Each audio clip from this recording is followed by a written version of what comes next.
balamusiza mwenna baganda bange abasubscribinga abawaayo obudde bwammwe ne muwulira musobola ekigambo ekikukoledde okuganako ne munno. Twebaza Katonda makya ga leero kubanga tuwadde ekisa okubeera abalamu. Tumwebaza tumugulumiza mu buli mbeera yonna asigala Mukama, ne mu kunaku muwala ne mu maziga ne mu kulekebwa asigala Mukama. Tumwebaza olw'ekisa n'olw'omukono gwe ogw'amaanyi okutusobozesa okubeera abamu mu lunaku olwaleero. Katonda omulungi tukwebaza osaanidde ogulumizibwa ekibwa ky'amawanga. Weebale Mukama ku lw'ekisa ky'okwagala kwo n'amazima go. Tukwebaza olw'omukugu obulamu nate gwe tuwadde olunaku olwaleero, ne tukwebaza n'olw'amakya okulaba ku njuba. Bangi bagenze tebabusobodde nakubukeesa. Abamu bali mu malwaliro tebasobola kwenyeenya, tebasobola kwekyusa. Naye tukwebaza Mukama nti osobodde okutuwa ekisa ekisobola okutambuza ebitundu by'omubiri gwaffe n'okusobola okuba nga tambula okuva mu kifo ekimu okutuuka mu kifo ekirala. Tukwebaza olw'amakya tukwebaza olw'omukisa gw'otuwadde. Tusaba Katonda omwesigwa omamire mu masekkati gaffe, tuwe okuyigirizaako, tuwe okumanyako Mukama. Tukwebaza olw'ekigambo kino ky'otadde mu masekkati gaffe. Tukusaba okiwe omukisa Mukama kibeeko n'ekyekibikkula gye tuli mu linnya erya Yesu Kristo omwana wa Katonda omulamu. Yanukula abo Mukama beetaaga okwanukulwa. Waliwo abeetaaga essaala, waliwo abeetaaga emirimu ng'ate era bali ku mawanga naye ng'emirimu gyabwe gyaggwaawo, naye nga beetaaga omukono gwo Mukama. Katonda omwesigwa tolina wootatuuka. Omukono gwo teguyinza n'okuyinza ne gutayinza kulokola Katonda omwesigwa. Wabula waliwo eyeetaaga visa okudda ewaka, waliwo eyeetaaga omusaala gwe ng'amaze emyezi 4 tasasulwa, waliwo eyeetaaga omulimu Mukama. Katonda omwesigwa waliwo eyeetaaga okuba nga okakkanya bakama be. Mukama kikole kubanga okisobola. N'abafiiriddwa Mukama tuwe ekisa ekisobola okuyimirira, tuleme kugwawo na byansi, wabula tutegeere nti bino ebyensi tubireka ne tuleka oli. Tukwebaza olunaku olwaleero era tukusaba omukono gwo gubeere naffe okuyita mu lunaku luno. Leka wabeewo alaba ekisa mu maaso go mu linnya erya Yesu Kristo omwana wa Katonda omulamu. Amen, amen. Baganda bange, leero tugenda kusoma ku mutabo kya Jeremiya 17 olunyiriri lwa 9 paka ku lw'11. Wiiki eno tembedde nnyango naye neebaza Mukama akyampadde ekisa ekinywera ku kigambo kye. Naye nja kubabulira mu maaso awo olugero lwange lwa wiiki eno lw'amaziga lwanaku. Naye neebaza Katonda nti Bayibuli egamba nti ne mu kaseera ak'okukemebwa Katonda atuteerawo obuddukiro. So Mukama yeebazibwe. Jeremiya 17 olunyiriri lwa 9 paka ku lw'10 lugambye nti olw'omwenda lugambye nti omutima mulimba okusinga ebintu byonna, era gulwadde endwadde etawonyezeka, ani ayinza okugumanya? Olw'10 nze Mukama nkebera mutima, nkema emmeeme okuwa buli muntu ng'amakubo ge bwe gali, ng'ebibala bye bwe biri eby'ebikolwa bye. Olw'11 ng'enkwale bwekuŋŋaanya obwana bwetazaala, bw'atyo bw'abeera oyo afuna obugagga so si lw'amazima. Ennaku ze nga zikyali za kitundu bulimuvaako, n'enkomerero ye aliba musirusiru. Omutima mulimba gulwadde endwadde etawonyezeka. Mukama akebera mitima. Era ekigambo kitugambye nti n'oyo afuna obugagga obutali bwa mazima, ng'ennaku ze zikyali bulimuvaako, ate era enkomerero ye eribeera mbi nnyo, alibeera nga musirusiru. Muganda wange, kiki ky'okwese mu mutima gwo?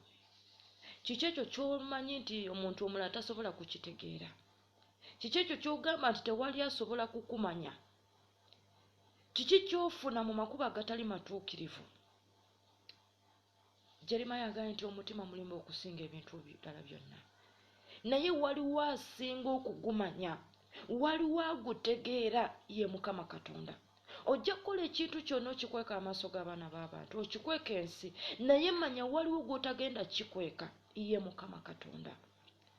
Ojja kufuna obugagga bwonna, weewaane nti ogaggawadde, weewaane nti mumaze, weewaane nti ekisiru ekyo nkimaze, naye manya enkomerero yegenda kubeera mbi nnyo. Omulimu gw'oliko wagufuna mu makubo ki? Omusajja oyo gw'olina wamufuna mu makubo ki? obugagga obwo bw'olimu wabufuna mu makubo ki? Wali olowoozezzaako enkomerero yaabwo? Wali olowoozezzaako nti ekintu kino kyenfunye kigenda kugwa kitya? Wali olowoozezzaako nti munno gw'osse olw'ettaka gw'ogenda kumaliriza otya? Wali okirowoozezzaako? Obbye munno akaabye amaziga, osanyuse, oteeseko n'okumutta, naye omanye enkomerero yo, omanye ekintu ekyo kigenda kuwangaala bbanga ki? Muganda wange, wandibanga oli ku mulimu nga wasooka kutoozaawo munno, wandibanga olina omusajja nga wasooka kutiga muno nziro osobole okufuna omusajja oyo, oba osobole okufuna boyfriend oyo, osobole okufuna omulimu ogwo, wasobola kuyita mu makubo makyamu osobole okufuna visa eyo, osobole okufuna passport eyo, naye omanye enkomerero yaakyo. Wali olowoozezzaako nti amaka gano gendimu enkomerero yaakyo galiba gatya? Gwe mukazi gwe yafumbirwa n'osanga omusajja nga mugagga, wali olowoozezzaako amakubo omusajja wo ge yayitamu okufuna obugagga obwo? Wali okirowoozezzaako?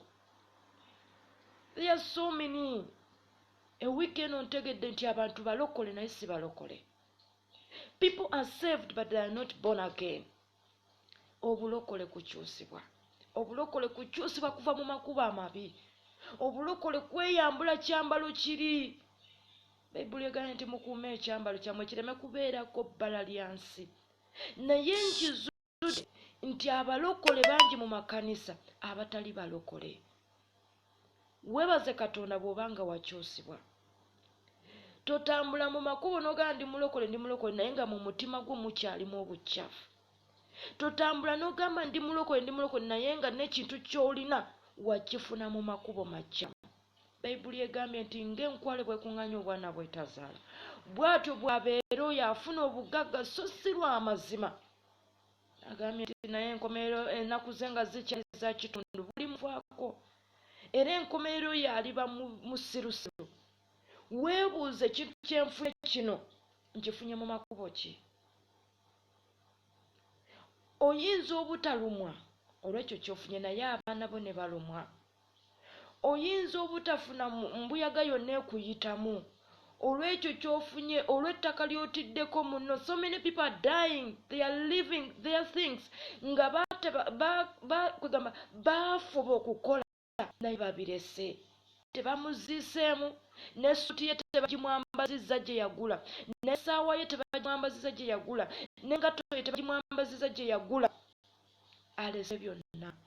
Weebuuze mulokole gwe, weebuuze muntu gwe atta munno olw'ekintu, naye enkomero yaakyo bagenda kuzika ku nsonda yakyo n'oluusi obutakiteekamu. Weebuuze obugagga obwo wabufuna mutya. Sooka okuba background. I pray in the name of Jesus Christ. Nti message ebeeko ne gwenyiga ku mutima, ebeeko ne gwefunyulira ekyokutte ku mutima gwo ekitali kikyo, weenenye. Tuli mu biro eby'oluvannyuma.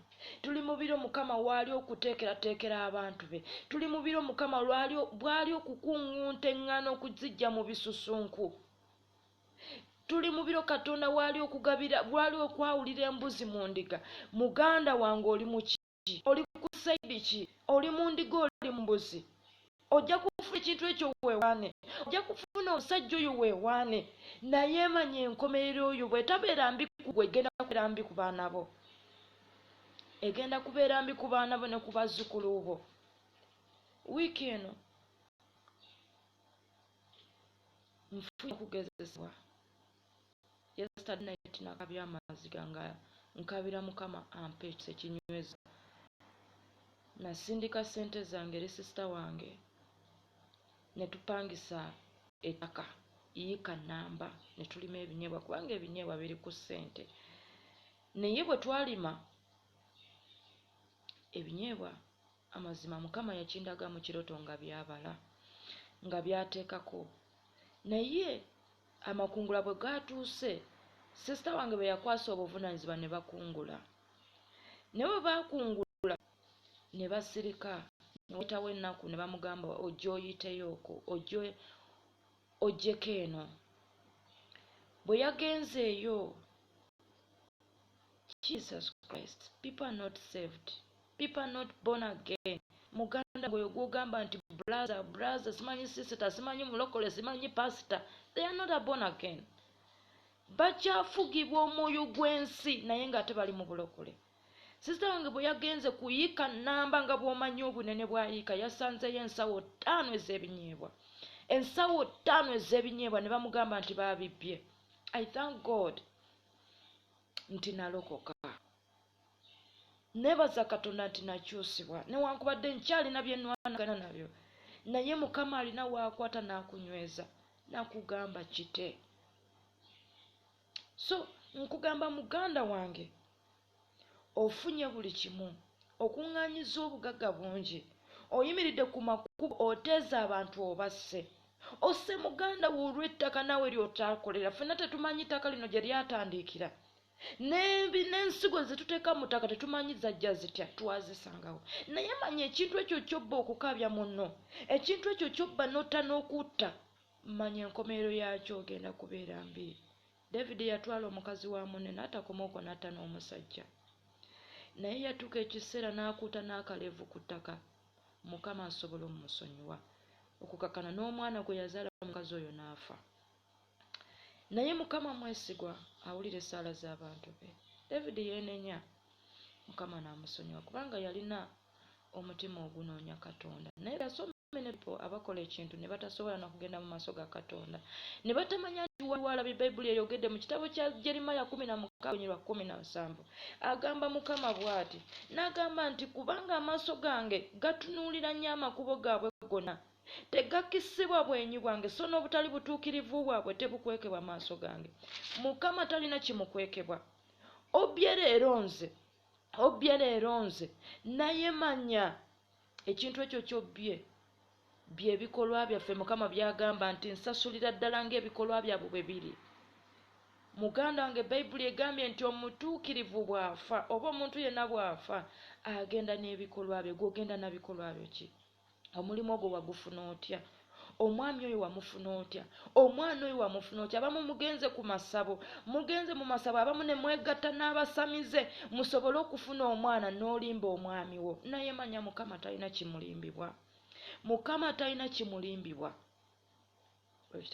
Ogenze ku mulimu ogwo, osoose kwegatta na boosi wo, osoose na kukonjera munne ebigambo asobole okuvaawo gw'odde mu kifo ekyo. Naye manya tewali kikwekebwa maaso ga Katonda. Muganda wange, tuli mu biro eby'oluvannyuma. Tulindirira Kristo. Tomanya oba gwe agenda kujjira gwe. Tuli mu biro eby'okuba nga twetegeka. Naye manya tuli mu revival.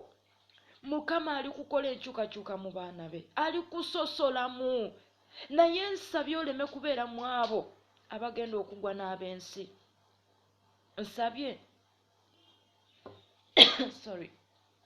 Nsabye baganda bange twetukuze tulokoke. Tusabe Katonda ekisa tulokole. Newankubadde oli mu kyaki, naye abamu mugenze ne mu makyaki nga temugenze ku lwa Katonda. Mugenze mu kyaki ku lw'abasumba. Mugenze mu kyaki nti mwagala abasumba babakwane. Temugenze kunoonya Mukama. Bayibuli egambye nti abantu bano bansemberera ne banzisaamu ekitiibwa kya ku mimwa gyabwe, naye emitima gyabwe gindi wala. God is crying. Jesus is crying. Kubanga omuntu gwe yafiirira, gwe yayiwa omusaayi gwe, akola ebitasanyusa. Jesus is crying. Is crying. Ebikolwa byaffe bizizza Yesu ku musaalaba. Ebikolwa byaffe bizizza Yesu ku miggo. Ebikolwa byaffe bifumisizza Yesu mu mbiriizi ze. He is crying because of his blood he shedded for you. Akaabo olw'omusaayi gwe yayiwa ku lulwo. Tunoonyeza obugagga olw'amagezi gaffe. Tunoonyeza obugagga olw'obukujjukujju bwaffe. Tufunye ebintu mu mbeera etali nnungi. Naye manya Mukama tali kimukwekebwa maaso. Mukama tali kimukwekebwa maaso. Nze nkaabye leero. Naye manya amaziga genkaabye si gange. Yesu yakaabye. kubanga Bayibuli egambye nti ebitundu by'omubiri gwaffe bye bitundu bya Kristo. Kitegeeza buli kyolina, Bayibuli egambye nti tugulumizenga Katonda mu mubiri gwaffe, naye tuterese ki mu mutima gwaffe? Biki bye tukwese mu mutima gwaffe nga tugamba tewali andaba? Oli mulokole naye okyayenda, oli mulokole okyabba, oli mulokole okyalimba, oli mulokole okyakumpanya. Tuli mu biro eby'oluvannyuma. Oli kutya 66, oli kutya ekinamba ky'ensolo, oli kutya ensolo, naye manya byokola oli mu nsolo. Byokola oli kutambulira mu kifaananyi ky'ensolo, byokola bikuteekeddwako akabonero ka 66, kubanga ojja kugamba nze kaneekuume nneme kuteekebwako nsolo, namba y'ensolo, kaneekuume baleme kunkuba ddagala lya vaccine ya COVID-19, nneme kufuna namba ya nsolo. Naye manya byokola by'olimu, by'otambuliramu, by'olowooza. Tulina bintu bye tuli mu namba ya nsolo. Tuli kukola ebintu ebikwatagana n'ebifaananyi. Okitegeera? So ojja kwegamba nze ensolo tejja kunsangawo, nze sijja kuteekebwako kabonero ka nsolo, sijja kukikiza, naye byokola oliko akabonero k'ensolo. Bye tukola biri kulaga nti tuli kusinza kabonero ka nsolo. Tuli mu biro Sitaani mwagolokokedde, tuli mu biro Sitaani mwali kusigira ensigo. Ekintu ekyo Sitaani kyatadde mu maaso g'okukwema nakyo, manya kigenda kukulaga kkubo ki ly'otambuliramu. Yesu agamba nti muyingire mu mulyango omufunda. Lyekkubo eridda mu bulamu obutaggwaawo, naye tutambulidde mu mulyango omugazi, tutambulidde mu kkubo eggazi. Tugenda kukomenkereza tutya? Nze naawe tugenda kukomenkereza tutya? Wali olowoozezaako ku nkomerero oyo n'ogamba nti Kristo singa ajjira wano, Kristo singa ampitira wano, ngenda kutuukirawo? Wali okirowoozezaako? So Bayibuli egamba nti amagezi gaffe tugazze bujja, naye amagezi gaffe gakyalemedde mu nsi. Bayibuli egamba nti tuleme kufaananyizibwa ba mirembe gino. Naye ffe omusana, Kristo bwe yagamba nti tuli musana, ndi twaka eri ensi, ensi yeeri okwakira kuffe. Ensi yefuuse omusana gye tuli olw'ebikolwa byaffe. Ensi yefuuse omunnyo gye tuli, ng'ate Bayibuli egambye nti ffe tuli munnyo gwa nsi. Okitegeera? Bayibuli egambye tuli munnyo gwa nsi. Bayibuli egambye tuli baana ba musana, tutambule nga era abaana ab'omusana, ebikolwa byaffe bibeere bya musana. Naye tufuuse abaana b'ekizikiza ate nga tuli mu gundi mu kyaki. Tekyewuunyisa. Bayibuli okugamba nti omusango gusookedde mu nnyumba ya Mukama. Muganda wange, tuli mu biro eby'oluvannyuma, naye nkugamba saba nnyo, saba nnyo. Buli kyofuna okifune mu makubo matuufu. Bayibuli egamba mu kitabo kya gundi kya ngero, luno lunyiri nalufuna nga ndi mu Omaani. Nze ssente ezasigalanga mu makanzu gaabwe saaziwangayo, naye olunaku lumu ng'obusente obwo sibuzzaayo, ne bwe mba nsanzeemu 5 riyal nga sizizaayo, nga ne bambuza ngamba sizirabye. Naye lumu Mukama yampa ekyawandiikibwa, ne kaakati kyenzijjukira ne bwe mba ngenda kukola ensobi, ne bwe mba ngenda twala ekintu ky'omuntu, ekyawandiikibwa ekyo Omwoyo Omutukuvu akinkomezaawo, ne ngamba kankite. Ne bwe mba nkyagala nnyo, ne ngamba kankite. Ekyawandiikibwa kiri mu ngero agamba nti akatono akaliko obutuukirivu kakira amagoba amangi n'ebitala eby'ensonga. Funa akatono naye nga kaliko omukisa gwa Mukama. Funa akatono naye nga kaliko obutuukirivu. Funa akatono naye nga kaliko omukono gwa Mukama. Ako Mukama kagenda okugamba yes. Saara yadde asanze ekinene ng'akyetaaga, naye takifunye olw'okwagala obutuukirivu. Baganda bange, twalokoka naye tetunnaba kulokoka. Twalokoka naye tetunnaba kukyusibwa. Tuli mu biro eby'okukyusibwa. Abasumba abafa waliwo abagolokoka. Enjiri eri egenda waliwo egolokoka. Naye enkomerero yaffe egenda kubeera ki? Kiki ky'okuŋŋaanyizza ekitali kikyo? Kiki ky'ofunye ekitali kikyo? Bugagga ki obwo bw'okuŋŋaanyiza obutali bubwo? Yesterday nakaabye olw'essente zange ze nafiiriddwa, yiika nnamba. Ebinyeebwa biri ku ssente. Ebinyeebwa biriko ssente. naye nafiiriddwa obukadde bw'essente ng'ate mu mikono mwe gyayitidde be balokole. Sisita wange yeesiga n'agamba balokole era bapasita, naye abantu tebannalokoka. Muganda wange gwakyatadde obwesige mu mwana w'omuntu oli bubi, ogenda kumenyeka, ogenda kwewa obutwa kubanga otadde obwesige mu mwana w'omuntu. Bayibuli egamba mu kitabo kya Jjangero nti kirungi okwesiganga Mukama okusinga okwesiga abaana b'abantu. Kirungi okwesiganga Mukama okusinga okwesiganga abalangira. Ani gwe weesiga? Kuba ki mw'otambulira? Kiki ky'olina ekyo ekitali kikyo? Katonda mwesigwa, osobola okwenenya leero, osobola okukyuka leero, osobola omusaba ekisa leero. David yalaba ekisa mu maaso ga Mukama. Kasita weenenya n'osuubiza okukyuka, Mukama mwesigwa. Mukama abampeera omukisa, mbaagala nnyo mu nnya lya Mukama waffe Yesu Kristo. Mbeebaza mwenna abasubscribe nga Mukama abampeera omukisa. Ekigambo ekikukoledde kyolaba nga kikukutteko, osobola okisheyalinga ne munno naye naafuna kyabikkulirwa, kubanga tuli mu kuyiga era tubaako n'ekintu Katonda kyayogera gye tuli. Mukama abampeera omukisa, mbaagala nnyo mu nnya lya Mukama waffe Yesu Kristo. Amen.